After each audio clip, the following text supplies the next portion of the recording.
let's talk about trimming a brisket. You've selected your brisket and it's the best one that you found. It's got a great dark red color. That means there's a lot of myoglobin in it. It's gonna have a real nice, rich, beefy flavor and probably have a great smoke ring too, because that all plays a part in it. It's got good fat striations. It's got those little speckled looking pixels on the end of it and the end grain, and you know it's a good brisket. It's not half fat. It's just got a good size fat cap on it. So now we need to get it trimmed, and there's 3 areas I want to look at when we trim: saturation, silver skin, shape.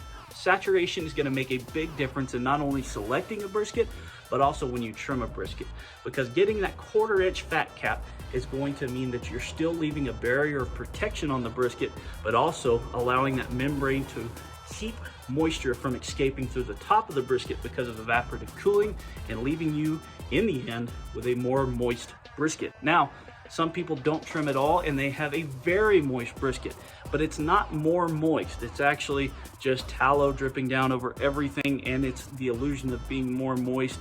You're gonna get just as moist of a brisket with a 1/4 inch of fat as 1.5 inches of fat. Cut it off.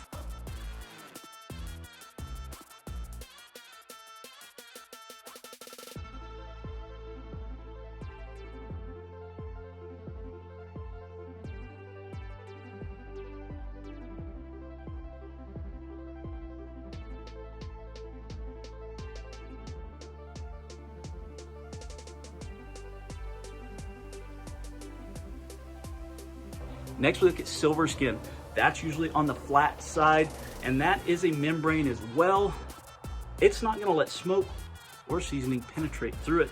And I don't know about you, but I want a very evenly seasoned and flavored brisket. It's not gonna affect the cook. It's not gonna affect the moisture. It's only gonna affect the flavor and appearance. So I like to take it all off. You can do this very easily with a very sharp knife. I use fillet knives and slicing knives. Nice and long knives, cut with the grain, and you can get a very, very thin layer off. Even if you take some meat, it's not enough to matter, and the end result will leave you very happy. Lastly, we're gonna look at shape. Shape does matter. We're gonna look at the shape of the brisket because we're cooking on an offset most of the time, but with anything, there's air movement in your cooker, and you wanna make sure that you're not causing those edges to dry out. So I like to round the edge on the flat, keep those from being too blocked, but I also round those hard edges on the ends of the brisket. If we're cutting this way, I round these ends off, because as you're slicing, if these edges are squared and have hard corners on them, they're gonna get dry and brittle, and as you're slicing, they're gonna fall apart. You're gonna end up with a much cleaner slice and rendering more food to feed other people or yourself by doing that without all those burnt, crispy ends.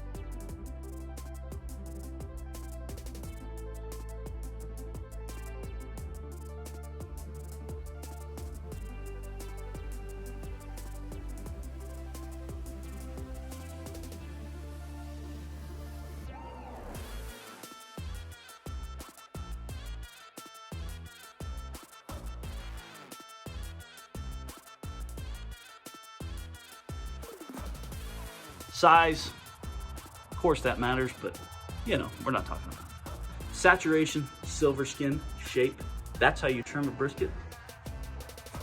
This is BrisketMedic. I love you. See ya. Like, comment, subscribe.